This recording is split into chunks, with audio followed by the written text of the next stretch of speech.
Picture this: you walk into a room, and all eyes are on you not because you're the loudest, but because when you speak, people listen. Your words carry weight, your presence commands respect, and your ability to connect leaves a lasting impression. Sounds powerful, doesn't it? What if I told you that this level of influence isn't reserved for a select few, it's a skill anyone can master? Dialogue is the foundation of human relationships and the key to unlocking influence in any situation.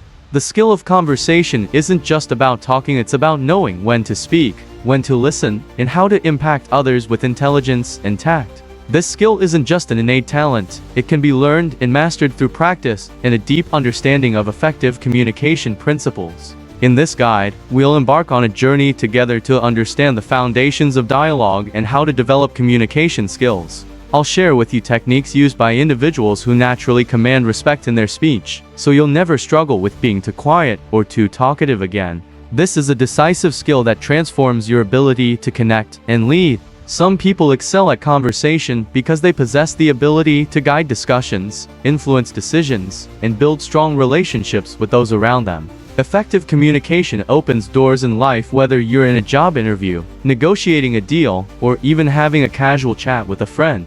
The way you express yourself shapes how others perceive you.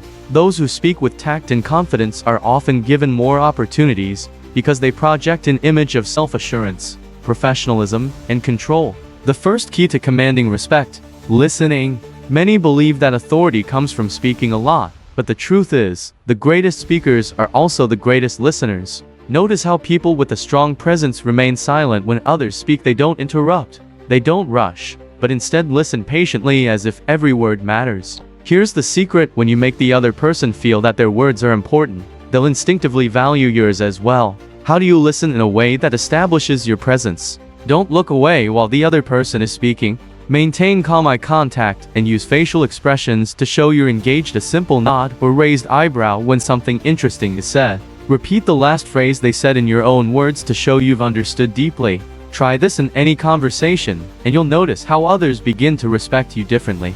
The third chapter: the power of silence and golden timing. There's a moment before a confident person speaks, a brief pause, but one they use wisely.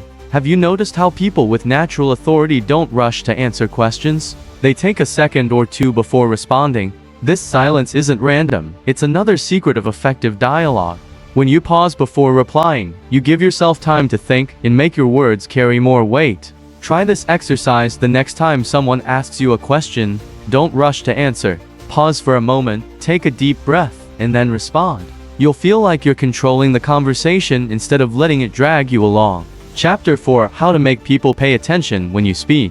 Some people talk a lot, but no one listens. Others, when they speak, make it feel like time stands still. The difference isn't in the words, but in how they're delivered. Here's how to make your words impactful. Don't always speak in a loud voice. Vary your tone as needed. Some moments call for a quiet voice, while others require strength. Change attracts attention. Use stories and analogies. When you present something as a story, the human mind engages more deeply. Speak simply, don't try to sound overly complex. People are drawn to clear, direct language, not convoluted phrases. Chapter 5: The art of managing difficult conversations. Dialogue isn't always easy. Sometimes you find yourself facing a challenging person or in a discussion that seems to be turning into an argument. How do you handle these situations without losing your composure? The secret lies in not letting your emotions take over. A person who reacts impulsively and loses their temper always loses control of the conversation. On the other hand, staying calm ensures you maintain authority. Try this approach: if someone tries to provoke you, don't respond in anger. Instead, look at them calmly and smile faintly. Use the technique of acknowledgement and redirection. Acknowledge their point and smoothly transition to your idea. For example, you might have a valid point, but have you considered this perspective? Chapter 6: How to train yourself to become a skilled speaker. Like any other skill, mastering dialogue requires practice. You won't improve overnight, but every small step makes a difference. Here are some practical exercises. Record yourself speaking and listen to the playback. You'll learn a lot about your tone and delivery. Strike up conversations with strangers at a cafe, at work, anywhere. Engage in short dialogues to break down the fear barrier. Read aloud every day. This improves your pronunciation and makes your voice clearer. My friend, you are stronger than you think. In conclusion, dialogue isn't just about the words you say, it's a reflection of your personality and self-confidence. If you feel you lack the ability to speak confidently, remember that this is something you can develop. The next time you're sitting among people, don't just be a spectator. Listen, wait for the right moment, and then speak with confidence. You'll find that the world begins to listen to you in ways you've never experienced before.